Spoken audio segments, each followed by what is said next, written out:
Alors, bonjour tout le monde.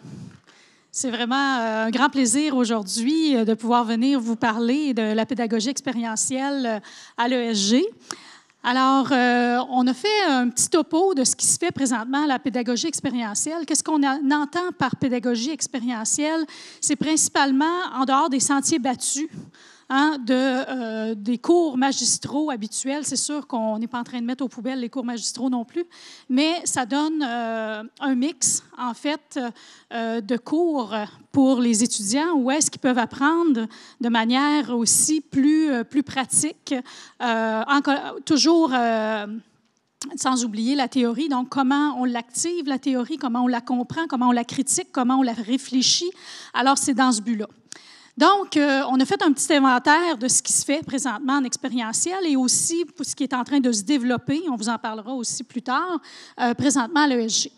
Donc, premièrement, on a l'analyse de cas. Bon, vous allez dire l'analyse de cas, ça se fait déjà pas mal. Hein? Ça, c'est la base, je dirais, c'est la base de l'expérientiel. Hein? On est tous pas mal, toutes les écoles de gestion sont à ce chapitre-là. Maintenant, on les bonifie. On a des cas qui sont plus liés à des compagnies réelles. Il y en a que c'est des fictions. Mais bon, on peut dire que l'analyse de cas est omniprésente à l'ESG dans tous les cours, tous les domaines. Donc, ça, c'est quelque chose déjà acquis qui se fait déjà pas mal partout. Ensuite, on a les simulations.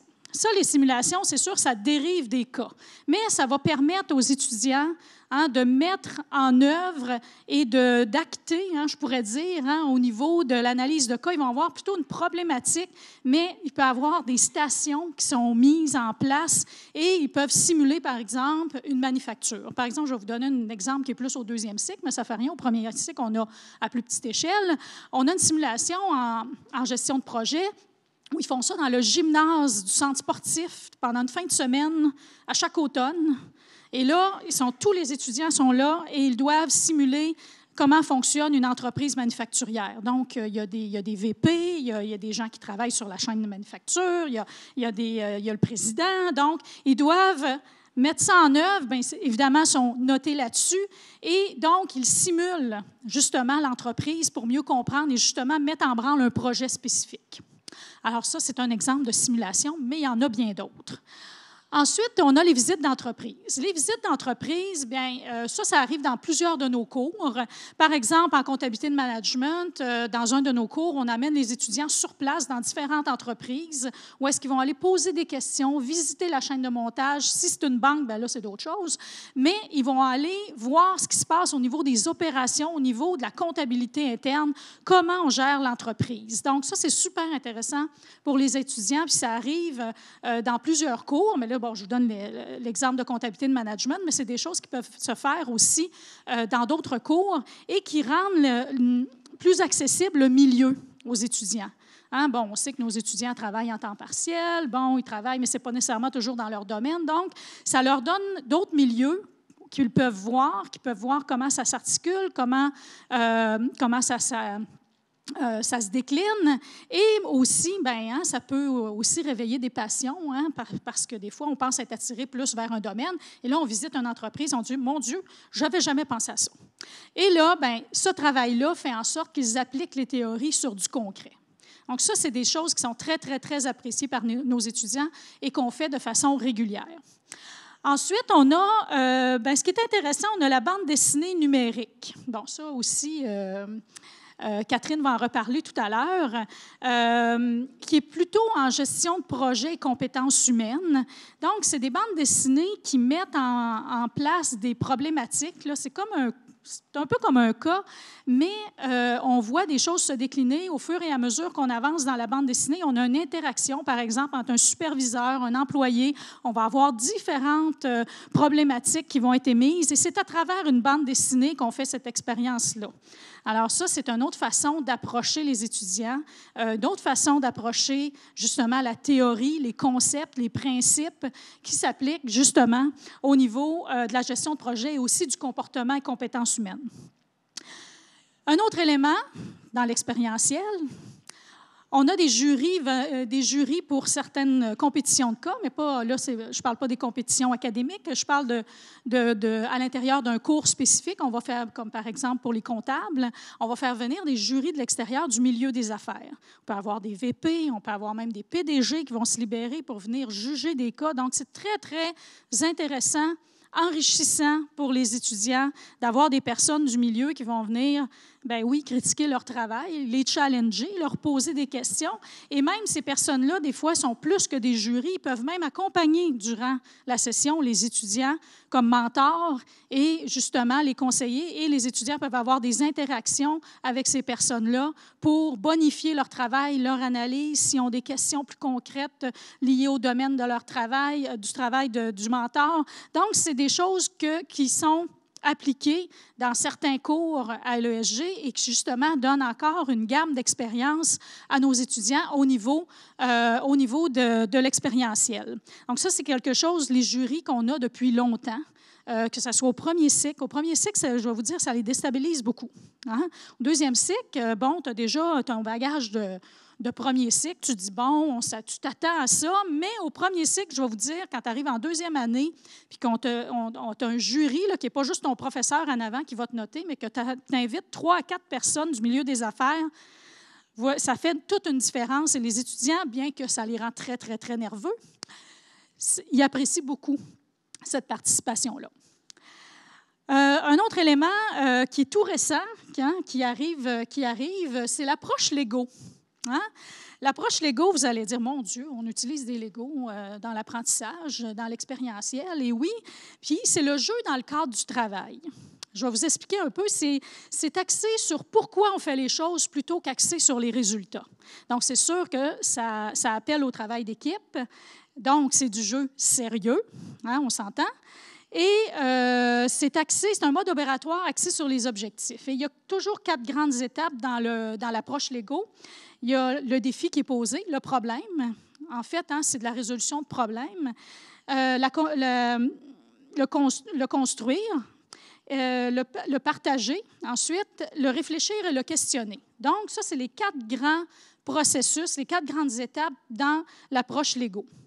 Et là, ça permet de mettre les idées des personnes ensemble. Puis on a toujours l'exemple, je parlais avec Catherine hier, l'exemple simple, tu demandes, par exemple, à tout le monde de faire un canard en Lego. Hein? Bon, là, on prend le canard, mais je ne dis pas que c'est des canards qu'on fait dans les cours, mais tout le monde ne le fera pas nécessairement de la même façon. Alors, c'est un peu ça dans la gestion des problèmes. Comment on va approcher le problème? Comment on va le voir? Puis, vous voyez, c'est du travail d'équipe et on construit un peu, on visualise le problème et on essaie de voir les solutions. Donc, les problématiques et l'application du processus peut s'étendre de 1 à 3 jours, donc dépendamment durant la session, et dépendamment aussi du détail dans lequel on veut aller. Donc, c'est une approche super intéressante. Et, bon, par exemple, on peut construire un système lié à l'identification des risques, puis après ça, quel lien il peut avoir, quel impact il peut avoir sur l'entreprise. Donc, ça, c'est une approche qui est très, très appréciée des étudiants, puis qui permet de la discussion, l'interaction, la construction. Donc, je suis encore dans mes temps, oui. Alors, si on continue, d'autres approches, c'est sûr que vous connaissez sûrement déjà la classe inversée parce que je le sais que dans les cégeps aussi, hein, c'est des choses qui sont utilisées par les professeurs. Hein. C'est quand même une méthode qui devient de plus en plus répandue, même au secondaire. Hein. Je me rappelle que mes garçons, ma fille, en ont fait l'expérience. Mais ici, on parle de la classe inversée dans plusieurs cas. Mais moi, ici, j'ai dit en management, par exemple, j'appelle ça la classe inversée plus plus. OK? Donc, mis à part le fait qu'ils doivent faire leur lecture à la maison, des mini-quiz, etc., ils vont arriver en classe et la classe va débuter par une synthèse des concepts qui étaient importants, qui ont été soulevés dans les chapitres, etc. Mais ensuite, la classe devient essentiellement un théâtre d'illustration et de débat. Alors, on se challenge, on se questionne, on fait des mises en situation, on met en pâture des petites équipes. Oui, ça peut être un peu violent. Non, c'est pas violent. Mais dans le sens qu'on va challenger des équipes et c'est très participatif. Et ça, c'est quelque chose c'est un cours qui a été révisé il n'y a pas très longtemps et c'est très, très, très apprécié des étudiants. Et vous voyez, c'est déjà dans les premières années, même la première année du bac, des bacs en administration à l'ESG. En mode, oui, parce qu'on a l'école de mode à l'ESG. Et donc, en mode, ce qui est intéressant présentement pour nos étudiants, c'est sûr qu'au-delà de faire toutes les collections, les événements mode, les parades de mode à la fin, les défilés, il ne faut pas dire des parades. Bon, les défilés de mode à la fin de la session, il y a tout cet aspect-là qui, de toute façon, est de facto expérientiel, mais on a aussi accès à des écoles d'été. Bon, on en a dans d'autres programmes aussi, mais en mode, c'est parce que ça donne accès à des programmes comme, par exemple, management du luxe. Donc, ils peuvent aller passer 2 semaines et avoir accès à ce programme-là qui est super intéressant, qui peut les amener à Milan, qui peut les amener à Paris, et donc dans plusieurs grandes villes, et New York également. Donc, plusieurs grandes villes de mode que les étudiants, au-delà de ce qu'ils font à tous les jours, vont pouvoir expérimenter des choses nouvelles. Alors, si on continue, on a aussi des cours sur le terrain. Donc, vous voyez, hein, on en a pas mal. Hein. Je vous fais j'essaie de vous donner un petit exemple de chacun.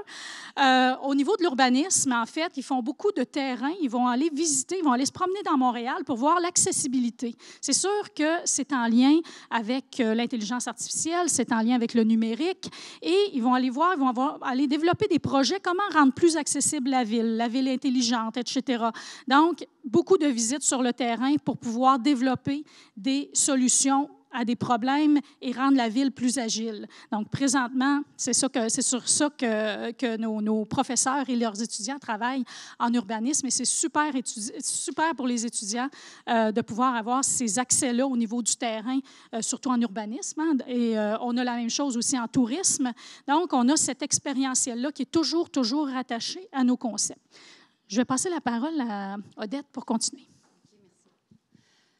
Bonjour, rapidement. Alors, j'enchaîne. Je voulais vous parler plus particulièrement des PEI. Je ne sais pas si c'est un jargon que vous connaissez. Dans les cégeps, j'entends qu'il y en a. Là. Ce sont des projets d'études internationales. Alors, vous allez voir, tout ce qu'on vous nomme là, ce sont des choses, finalement, on ne vous parle pas de contenu, de programme, on ne vous parle pas des cours parce que ça finit par s'équivaloir pas mal d'une université à l'autre. Ce qu'on se rend compte, c'est que les étudiants, quand ils terminent, c'est ça qui fait la différence. Ce sont les expériences qu'ils ont vécues, les déplacements à l'étranger, les compétitions académiques qu'ils ont fait, les projets d'études particuliers. Alors, c'est pour ça qu'on vous en parle. C'est ce qui fait la différence et ce qu'ils apprécient. C'est ce qu'ils nous disent à la fin de leurs études. Alors, les projets d'études internationales, on en a en Chine, à New York, à Cincinnati, dans les pays scandinaves, à Rhône-Alpes. Dans le fond, ils ont toutes leurs petites distinctions. Le PEI à New York, c'est que les étudiants ils agissent comme consultants pour des entreprises québécoises ou canadiennes. Ils s'en vont donc explorer, voir s'il y a des marchés potentiels pour développer l'entreprise, un produit, un service aux États-Unis. Et ils arrivent donc comme consultants pour aller vérifier ces opportunités-là de marché. C'est encadré par un professeur, c'est noté, c'est évalué, tout ça. C'est vraiment bien organisé. C'est super intéressant pour les étudiants. Il y en a en Chine aussi, sauf que les mandats sont déjà proposés. Les enseignants ont des contacts là-bas, tout ça. Ils partent avec des mandats déjà précis, déjà assez clairs, et ils s'en vont voir les opportunités de développement en Chine. Donc, une préparation sur le terrain. Ici, à Montréal, il y a des cours qui sont donnés et il y a 2 semaines, 3 semaines où ils partent en visite dans le pays pour aller finaliser leur exploration. Ça peut être dans n'importe quelle industrie, hein, le chocolat, les produits de luxe, les produits, peu importe le domaine, tout est valable. Dans les pays scandinaves, c'est plutôt... j'ai passé Cincinnati. À Cincinnati, ce sont des projets d'entrepreneuriat social. Donc, on est jumelé avec des étudiants de Cincinnati dans différentes disciplines, en médecine, en droit, en gestion aussi. Et on essaye de développer des solutions pour venir en aide à des populations de pays en voie de développement. Et donc, les étudiants de Cincinnati viennent nous visiter aussi. Il y a un moment où eux viennent à l'ESG. Donc, il y a une semaine intensive qu'ils sont chez nous. Donc, il y a vraiment un jumelage très intéressant. Et il y a vraiment de beaux projets qui sont développés à chaque année. C'est merveilleux à voir. Dans les pays scandinaves, c'est la capitale du développement durable. On va en Finlande à chaque année. On alterne dans les différents pays scandinaves. Donc, c'est dans une approche de développement durable. On s'en va essayer de comprendre leur modèle de développement. Je pense à la gestion des déchets. L'année passée, c'est ce qu'ils ont étudié, par exemple. Donc, ils ont des longueurs d'avance sur nous. On va étudier leur modèle, essayer de les copier puis de les adapter, de pouvoir les appliquer chez nous au Québec. Ça, c'est très sélectif, ce projet-là. À chaque année, on doit refuser des étudiants, malheureusement. Si j'enchaîne sur aussi les mandats d'entreprise qui sont donnés, bien souvent, à l'intérieur des cours, au lieu de faire un travail sur ça peut être une analyse de cas, mais pourquoi pas faire venir un entrepreneur, une petite entreprise ou un OSBL qui vient nous présenter son mandat. Il dit, ben moi, j'ai une problématique, j'ai pas de budget pour me payer, je pense, un cours là, qui est communication marketing, là, que j'affectionne particulièrement. Donc, l'étudiant vient, l'entreprise vient et nous dit, ben moi, j'ai un mandat, j'ai pas d'argent, je suis une toute petite entreprise. On a Bettina Lou, une designer qui est venue il y a quelques années. J'ai pas de boutique, j'ai pas de sous, moi, mais je veux faire du développement, je veux faire connaître ma marque, je veux faire connaître mes produits. Les étudiants, elle nous présente tout son mandat, sa problématique. Les étudiants font un vrai projet de communication marketing. Ils lui font un plan de publicité. Et elle a même embauché un des étudiants qu'elle trouvait trop brillant, je la comprends. Et ça fait Puis on a eu des OSBL aussi qui viennent. On a eu La Rue des femmes, qui est un organisme qui vient en aide aux femmes sans-abri. Il y a eu plein de beaux projets comme ça qu'on voit chaque année. Les Grands Ballets canadiens aussi, il y a eu une étude avec eux. Dans les compétitions académiques, je fais vite parce que je sais que le temps passe, vous en connaissez sans doute, les jeux du commerce. J'ai entendu dire que les étudiants qui arrivent du collège connaissent déjà ça, ils en ont entendu parler. C'est la grosse compétition, il y a 8 disciplines. C'est tout l'Est du Québec là, qui participe. Ça a même été à Moncton il y a 2 ans. Là, ça se promène là, d'une université à l'autre. C'est une très grosse compétition. Les étudiants sortent de là transformés. Il faut embarquer dans tout ça. Nous, ce qu'on leur dit, bon, des laboratoires, ça fait partie des Jeux du commerce, c'est une des 8 disciplines. Il y a des simulations aussi à l'ONU, à New York. Là, donc, je ne sais pas si vous connaissez ça. Il y en a une de l'OACI, il y en a une de l'Organisation mondiale du commerce qui, elle, a lieu à Montréal. Je ne vais pas tout m'étendre. L'Omnium financier, où il y a 3 disciplines en finance et en comptabilité. Symposium GRH en ressources humaines. Happening Marketing, il y a la relève communicationnelle, il y a la relève marketing. Des compétitions, là, il y en a chez nous. Puis on a les couleurs de l'ESG, les étudiants portent les manteaux de l'ESG, puis ils sont fiers, puis on gagne. On a des podiums, c'est fou, là. C'est vraiment le fun. Je ne sais pas si tu veux continuer. Bon, alors, dernier petit point avant que je passe à introduire Catherine. Gestion des opérations, on a tout revu le programme. Et maintenant, la gestion des opérations, ce n'est pas juste le manufacturier, hein, c'est dans tout les domaines. C'est autant dans le technologique, dans le bancaire. Donc, on touche à ça, les étudiants touchent à ça. Donc, c'est plus juste un milieu. Ce n'est pas l'idée préconçue du manufacturier. Et encore là, il y a beaucoup de visites et d'activations, justement, dans le milieu concernant la gestion des opérations. Maintenant, on va passer à l'hybride, à tout ce qui est technopédagogie, hein, qu'on fait aussi à l'ESG depuis plusieurs années, puis qu'on développe, qu'on continue à développer. Les cours hybrides, les cours à distance, le numérique. On a une plateforme aussi expérientielle qu'on est en train de développer qui met les milieux en collaboration. On parlait du cours MKG tantôt, mais là, c'est vraiment une plateforme qui va réunir tous les milieux des affaires, même les OSBL, etc., qui ont des problématiques et qui veulent référer à des classes, à des professeurs. Alors, pour continuer, Catherine va vous donner plus de détails sur tout ça. Voilà. Merci. Donc, ce que je désire vous présenter cet après-midi, c'est finalement différents exemples de capsules de Moodle. Là où on est rendu dans l'intégration des technopédagogies, la stratégie qu'on s'est donnée, question que vous voyez à quel point autant les professeurs s'investissent et s'assurent de rendre leur pédagogie au goût du jour, au goût de ce qu'on appelle l'apprentissage au 21e siècle. Et dans ce cadre-là, on offre différents cours, différents modèles. Donc, c'est un monde de possibilités. Pour commencer, avant toute chose, je vais vous faire écouter Antonello Calimacci, professeur en comptabilité. Je vais juste sortir ici pour éviter les surprises avec la vidéo. Donc, je vous laisse écouter.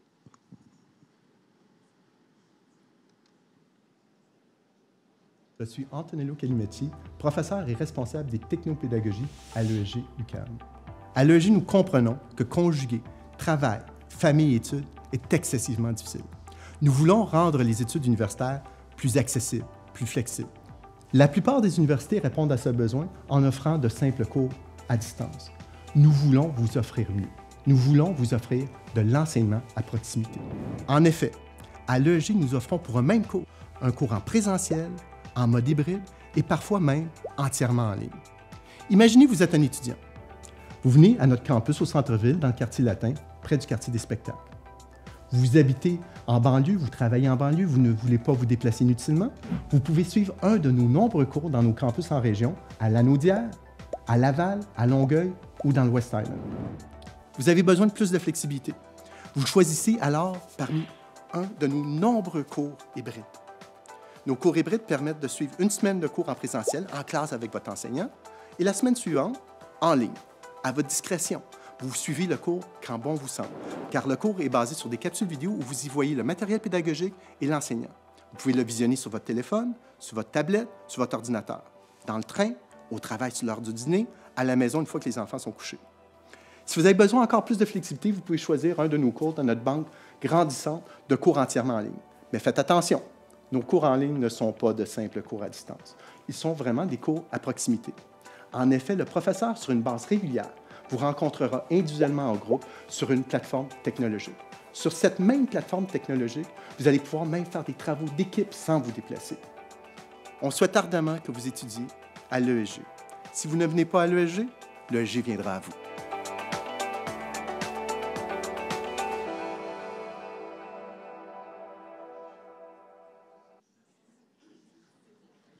Donc, par le biais de cette vidéo-là, vous avez vu vraiment l'étendue des possibilités. Dans le dernier plan stratégique 2013-2018, il y a eu une première initiative de mettre en place une stratégie de développement de cours hybrides et à distance. Mais encore là, on tient bien à le souligner où, dans le cadre de notre implantation, contrairement à certaines universités, on situe bien notre mission. On est une université en présentiel. Notre but est vraiment d'offrir ce qu'on appelle une vaste gamme d'options. Donc, on s'assure d'offrir des cours en présentiel, des cours hybrides et des cours à distance. Et c'est l'étudiant qui fait le choix de s'inscrire à l'une ou l'autre des formes de cours qui existent. C'est une stratégie qu'on implante dans le temps. C'est une stratégie qui évolue avec les différentes années. Et vous avez un aperçu de cette croissance-là au niveau de l'automne et même de l'hiver. Bon, on sait que l'hiver, parfois, il y a un petit peu moins de choix de cours parce qu'ils sont donnés plus spécifiquement à l'automne. Mais ça représente quand même... Ici, vous voyez à peu près une soixantaine de cours qui sont offerts soit de manière hybride. Je dis soixantaine de cours, mais je devrais dire plutôt une soixantaine de groupes cours qui sont offerts soit en mode hybride. Hybride veut dire qu'il y a 5 à 6 séances qui sont données à distance. Donc, à ce moment-là, l'étudiant n'a pas à se présenter en salle de classe. Il va faire soit une classe virtuelle où il va se connecter via le logiciel qu'on utilise, chez nous, c'est le Zoom, qui est l'équivalent collégial du VIA. Et sinon, il va faire son travail entièrement de manière autonome. Parce que aussi, lorsqu'on fait le développement, si je vous montre un peu la stratégie de développement de nos cours hybrides, nos cours à distance, lorsqu'on fait le développement, on va choisir la stratégie pédagogique qui va avoir une valeur ajoutée. Donc, si on décide d'impliquer ou de produire des capsules vidéo, c'est qu'à ce moment-là, le professeur aura fait le choix, aura réfléchi, aura analysé son contenu en disant, bien, moi, ma valeur ajoutée, c'est dans les échanges, c'est dans l'animation des simulations, c'est dans les moments où je vais interagir avec les étudiants parce qu'on va avoir des études de cas, de l'approche problème. Bien, à ce moment-là, la partie théorique que l'étudiant est capable d'apprendre toute seule de manière autonome va être retirée et redonnée sous forme de capsules vidéo à la maison. Donc, c'est comme ça qu'on va travailler le format hybride, le format 100% à distance. J'ai inclus également la formule qu'on appelle présentiel enrichi. Dans ce cas-là, c'est que on va avoir pris le temps ensemble, le professeur et l'équipe des technopédagogies, d'évaluer encore une fois les possibilités d'utilisation d'outils technologiques, d'outils numériques, et on va venir pimenter la stratégie pendant la session en utilisant différentes stratégies.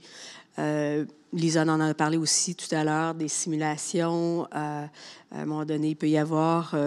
bon, hier, j'étais avec une équipe du MBA qui avait mis en place une stratégie où il y avait un jury sous forme de dragon.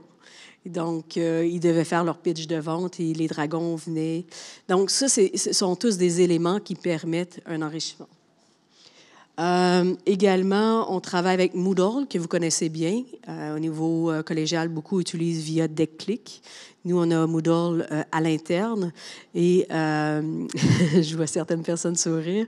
Et à l'interne, ce qu'on a fait dernièrement au niveau de l'ESG, c'est qu'on a restructuré ou revampé la manière de présenter les informations, présenter les contenus et les ressources à l'intérieur de manière à bien structurer le cours pour permettre à l'étudiant de savoir où il en est de cours en cours, de séance en séance et tout au long de la session de 15 semaines. Alors, lorsqu'on imbrique des cours à distance, alors là, il a tout son matériel. Je vous montre quelques exemples de capsules vidéo.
Encore une fois, selon le format de la capsule vidéo qu'on va choisir, ça va être vraiment selon le type de contenu qu'on va véhiculer, le genre de notion qu'on va présenter. Donc, si c'est une notion qui est un peu plus complexe, qui demande plus d'explications, on va y aller par un modèle classique avec PowerPoint, mais aussi on va cheminer à travers un modèle que j'appelle ici un peu plus le modèle ici théorique, où là, ça va être des enchaînements de mots-clés, des enchaînements d'icônes qui vont être significatifs, qui vont être parlantes, et on va s'assurer de ne pas trop surcharger la présentation.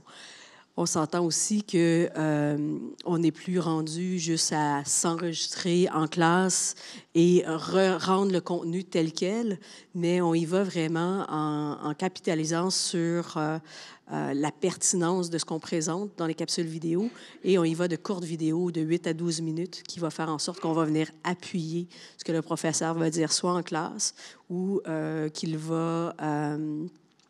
va passer ses notions avant pour préparer la séance en classe qui suivra. Il y a des démonstrations qui se font de la part de professeurs-chercheurs pour expliquer, dans son cas ici, au niveau de la démonstration, Egan nous expliquait qu'est-ce que le RFID, qui est la technologie qui va suivre un élément dans un magasin. Donc, la technologie qui permet, avec le code barre, de suivre l'objet dans le magasin. On a des démonstrations des exercices tableau blanc, tableau transparent pour offrir des solutionnaires. Solutionnaire. OK, je l'ai eu. Sinon, des entrevues que les professeurs vont donner sous forme d'experts, de capsules experts. Donc, ils vont prendre la position d'expert et non plus juste la position de professeur qui explique. Ou encore, on va se rendre dans différentes entreprises pour recueillir les témoignages de certains hauts dirigeants. Et à la suite de ça, par rapport à la vidéo qu'on va rendre, il va y avoir différents exercices qui vont être annexés à ça, un peu comme une étude de cas, finalement. C'est Moodle, que peut-être certains ne reconnaîtront pas. Comme je vous disais, dans la dernière année, on a reprogrammé notre interface de manière à tenir compte de l'expérience utilisateur, s'assurer d'être au 21e siècle, de ne plus offrir juste une banque de ressources qu'on doit aller télécharger, mais s'assurer d'offrir une structure logique dans laquelle l'étudiant va pouvoir suivre sa démarche, le déroulement qu'il doit suivre tout au long de la session. Alors, vous pouvez voir ici ou à l'étage, si je peux dire, à l'horizontale, tout en haut, on a notre partie qui est un peu plus structurante, les éléments qui nous guident à travers la démarche, les évaluations et le calendrier. Et ensuite, vous avez les différentes sections qui correspondent soit aux semaines ou aux thématiques abordées. Et l'étudiant sur une page peut suivre la démarche qu'on lui propose avec les ressources. Finalement, 2-3 projets qui sont en cours de réalisation ou qui ont déjà été mis en place. Lisa, tout à l'heure, en parlait de la bande dessinée numérique. Quand on parle de cours à distance, de cours hybrides ou de cours en présentiel enrichi, notre but n'est pas, encore une fois, d'avoir un modèle unique. Un professeur qui a une initiative, on va l'accueillir bras ouverts. On va regarder comment on est capable de rendre ça concrètement et on va l'aider en lui fournissant le soutien technique ou encore les outils ou encore on va faire de la recherche si jamais ce n'est pas disponible pour le moment, de manière à développer tout ça. Alors, dans ce cas-ci, la BD numérique, on avait un professeur en gestion de projet avec une étudiante doctorante qui, son projet était sur la bande dessinée traditionnelle. Ils ont décidé de mettre en place différentes situations, en fait 3 scénarios, un sur la restauration, un sur la construction, un sur le milieu hospitalier. Et on voyait à travers ça les décisions qu'un employé doit prendre. Donc, c'était sous forme un peu plus ludique, plutôt que présenter ça traditionnellement avec juste un PowerPoint puis on discute. On est en train de mettre en place une banque de cas. On sait qu'il existe plusieurs ressources. Il y a l'ESG qui a développé énormément de cas, mais on se rend compte que c'est plusieurs initiatives qu'on a besoin de regrouper, de pouvoir partager, parce que un cas peut être bon pour un cours, mais peut être bon pour un autre cours qui nous permet, je dis un exemple, un cas est rédigé pour la comptabilité, mais il y a peut-être un angle d'approche qu'on peut avoir au niveau marketing, au niveau ressources humaines. Alors, notre but par la banque de cas, c'est de réunir tout ça et puis pouvoir les rendre disponibles dans plusieurs disciplines, plusieurs matières. Et finalement, pas la banque, mais la plateforme expérientielle, on démarre un projet pilote avec cette plateforme Ripin. Ça va nous permettre de mettre en contact différentes entreprises du Québec, des entreprises qui peuvent nous proposer des projets eux-mêmes ou encore des professeurs qui pourront déposer des projets sur lesquels certaines entreprises pourront s'y associer. Alors, ça nous permet vraiment de faire un maillage entre le milieu, entre l'entreprise et les étudiants, de manière à permettre d'avoir du concret, de faire des projets concrets et profiter de l'expertise des entreprises et développer leurs habiletés professionnelles à travers ça. Voilà, oui. Si vous avez des questions, c'est maintenant l'heure.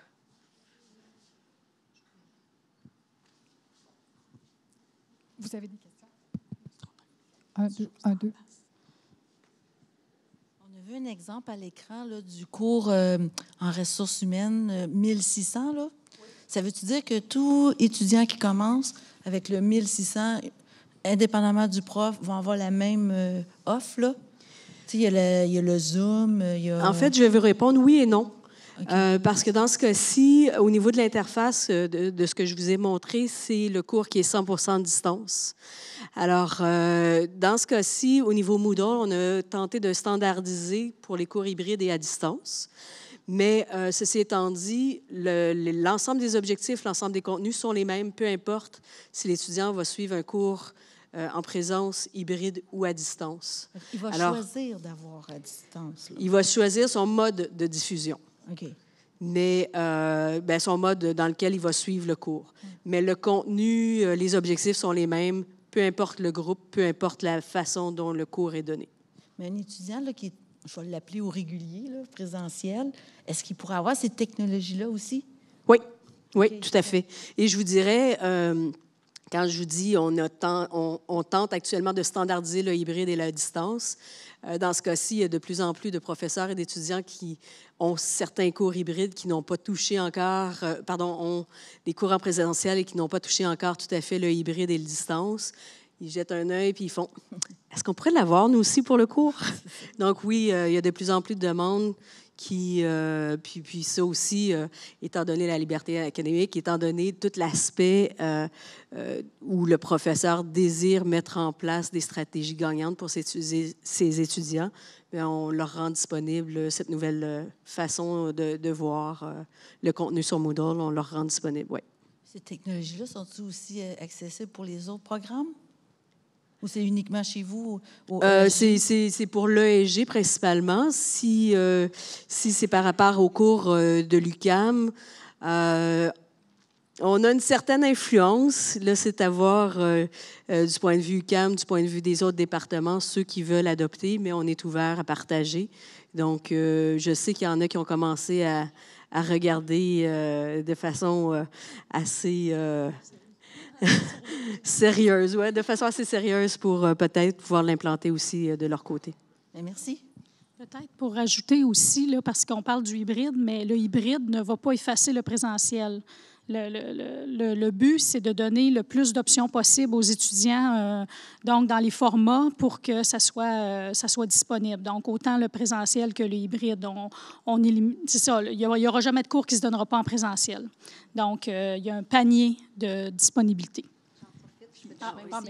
Tout ce qu'on vous a dit, dans le fond, une particularité, donc c'est beaucoup la flexibilité. Alors, partout dans tout ce qu'on vous a présenté, que ce soit des simulations, des compétitions, aller en Chine, pas aller en Chine, l'étudiant aura toujours le choix, suivre des cours le jour, le soir, dans les centres d'études à Laval, à Longueuil, à Terrebonne. C'est toujours la plus grande flexibilité qu'on a chez nous. Tout comme vous avez peut-être entendu parler, parce que j'ai lunché avec quelques-uns d'entre vous, j'aurais aimé ça vous voir tous un par un, mais on a aussi des cours en anglais. Mais c'est une option. L'étudiant pourra toujours choisir de suivre tous ses cours en français, tous ses cours dans une classe durant 15 semaines. Mais on offre toutes ces possibilités-là. Alors, juste pour préciser. Et au même titre aussi, pour préciser par rapport au choix que l'étudiant peut faire, lorsqu'on a un certain nombre de groupes, une dizaine de groupes par rapport à des cours de tronc commun ou autres, on s'assure tout le temps qu'il y a quand même un nombre important, c'est-à-dire presque la majorité. Donc, je dis 10, ça peut être 5, 6 groupes en présentiel. Et les 4, 5 autres, bien là, on peut offrir le choix dépendamment aussi de là où on est rendu dans le développement des cours hybrides et à distance. Donc, c'est pour ça aussi qu'on vous disait, contrairement à d'autres universités, on s'assure d'avoir une masse suffisamment importante où il y a le choix du cours en présentiel versus les autres options. Par contre, il y a deux programmes en deuxième cycle qui, eux, sont offerts parce qu'ils ont vraiment pris cette teinte-là, cette couleur-là. Il y a un programme en gestion des ressources humaines qui est offert, un programme court deuxième cycle, offert en mode hybride. Et il y a un programme court deuxième cycle en gestion de projet qui est également aussi offert en mode hybride. Donc, quand il y a un choix initial qui est fait, l'étudiant est informé en amont comme quoi le programme il est entièrement hybride. Mais sinon, le reste du temps, c'est ça, il a la possibilité de suivre ses cours quand même en présentiel ou faire un différent mapping, si je peux dire, à travers tout son cheminement universitaire, son 3 années de bac ou 4 années. Il peut choisir ça et là des cours présentiels hybrides à distance, dépendamment des possibilités qui sont présentes. Est-ce que quelqu'un a d'autres questions? Oui, bonjour. C'est une petite question de base. Là, c'est simplement pour vérifier. Est-ce que, par exemple, vous présentez des capsules vidéo, est-ce que les enseignants sont ceux qui produisent les capsules vidéo ou il y a une équipe derrière eux? Parce que ça peut on peut imaginer que le rôle de l'enseignant sera modifié aussi dans une perspective à venir. Est-ce que je comprends bien? Encore une fois, on va y aller vraiment selon l'aisance du professeur. On a différentes options qu'on offre. C'est sûr qu'on leur offre toujours un coaching initial. On leur explique comment structurer leur capsule, qu'est-ce qu'ils doivent prévoir. On leur propose un gabarit aussi pour pas avoir des pizzas en termes de présentation qu'ils vont utiliser PowerPoint ou autre. Mais ils ont tout le temps la liberté s'ils veulent adapter tout ça. Mais une chose est sûre, c'est que à l'ESG, ce qu'on a fait comme modèle initial, puis qu'on a toujours, on a 3 salles qu'on appelle d'autoproduction. Donc, ces 3 salles-là sont offertes avec murs verts. Ça fait en sorte que les professeurs, on s'est assuré de choisir un logiciel très simple d'utilisation. On les coach, ils s'enregistrent seuls, ils font un premier montage pour enlever les séquences qu'ils ne veulent pas. Et avec l'équipe, j'ai deux monteurs qui aussi font de la captation vidéo. Et puis, j'ai un technicien spécialiste pour Moodle. Alors, avec l'équipe, par la suite, on va aller aider le professeur à finaliser ses capsules pour les rendre disponibles. Par contre, quand on tombe dans des entrevues d'experts, quand on va dans des lieux d'entreprise ou autres, là, il y a une équipe, nos deux monteurs, capteurs. Ils vont se déplacer pour aller enregistrer les capsules vidéo avec eux. C'est sûr que le professeur va être le réalisateur ou le producteur vidéo. Donc, c'est lui qui va leader l'entrevue qu'il va avoir avec les personnes interrogées, les experts. Mais si c'est dans un modèle plus classique, comme je le dis, on s'en va en salle d'autoproduction, mur vert, et nous, toute la technique qui est un peu plus fine, qui demande un peu plus de maîtrise technologique, on va les appuyer, les professeurs, pour rendre tout ça disponible. Marco, est-ce que tu voulais ajouter quelque chose? C'est correct. C'est plus un commentaire qu'une question, mais Lisa l'a dit que l'objectif, c'est de créer une variété dans l'offre de cours puis au sein des différents programmes. Mais c'est à travers l'expérientiel que les étudiants se souviennent de la valeur ajoutée liée à ces programmes-là, en plus que du contenu. Donc, l'objectif, c'est pas de remplacer le présentiel, mais à quelque part de l'enrichir, d'une part en offrant une flexibilité additionnelle. Puis ça change notre relation avec les étudiants aussi en tant que professeurs parce que ça nous permet, pour beaucoup de cas, de déplacer une partie du contenu, les bases, dans une formule plus à distance, où est-ce que l'équipe de Catherine cherche à soutenir puis créer une expérience sans l'appeler standardisée, mais au moins des gabarits d'expérience, et d'utiliser le temps de classe pour vivre ces moments expérientiels-là, où est-ce qu'on utilise le temps de classe pour revenir en arrière sur certains éléments de contenu, mais aussi approfondir la compréhension via différentes activités, que ce soit du Lego jusqu'à l'analyse de cas, jusqu'à une simulation, sachant que les bases ont été acquises peut-être dans un contexte qui offrait beaucoup de flexibilité à l'étudiant et permet de récupérer ce temps de classe-là en approfondissement plutôt qu'en retour sur les bases que les étudiants sont aussi capables, dans certains cas, de faire à distance. Fait que c'est ce mix-là qui crée la richesse, puis c'est ce mix-là qui nous donne les opportunités de faire vivre aux étudiants l'expérientiel, quel que soit le format, puis il y a toute une variété, il n'y a pas de limite à la créativité des professeurs puis des équipes sur où est-ce qu'on peut aller avec l'expérientiel. Fait que c'est mon petit commentaire. Puis je fais du pouce aussi avec ce que tu as dit, la capsule vidéo, puis peut-être une sous-question que vous aviez à travers votre question. La capsule de vidéo n'est pas là pour remplacer le professeur, elle est là pour le soutenir, pour enrichir. Puis également aussi, peut-être qu'il y en a qui se posent la question sur le cours hybride, le cours à distance. J'ai cru percevoir à travers les deux questions. On ne cherche pas non plus à gonfler les groupes lorsqu'ils sont hybrides ou à distance. Les groupes, le nombre d'étudiants qui sont déterminés, à la base, reste le même nombre. Donc, si on a un groupe de 55 ou si on a un grand groupe d'une centaine d'étudiants, Les groupes vont rester le même si c'est diffusé en mode hybride et à distance. Pour nous, c'est important parce que le contact professeur-étudiant est le même que si l'étudiant avait choisi du présentiel. Alors, il a une approche qui est aussi personnalisée que l'autre formule, l'une ou l'autre des formules. Et dans ce cas-là, dans le cas d'hybride à distance, ça va être des formes d'encadrement, rendez-vous téléphoniques, rendez-vous au bureau ou encore des rendez-vous à l'aide du logiciel qu'on utilise, le Zoom. Donc, ça, jamais l'étudiant sera laissé seul à lui-même. Moi aussi, je fais du pouce. Une petite précision, parce que j'entends beaucoup de questions sur la taille des groupes courts. Chez nous, on a une moyenne de 50. Donc, de façon très exceptionnelle, un professeur vedette ou qui veut enseigner un grand groupe, ça arrive. On avait Bernard Landry qui donnait un cours. Sa classe était toujours pleine. Bon, on avait des gens comme ça qui voulaient un grand groupe. Ça existe encore, mais de façon en général, donc, les moyennes sont de 50 étudiants. Fait que ce sont de petites classes. C'est une particularité qui semble exister à l'UQAM et à l'ESG. C'est bon de le savoir. Est-ce que ça fait le tour? Il n'y a pas d'autres questions? Merci beaucoup pour votre attention à tous et à toutes. On se retrouve. Merci beaucoup. Une main d'applaudissement.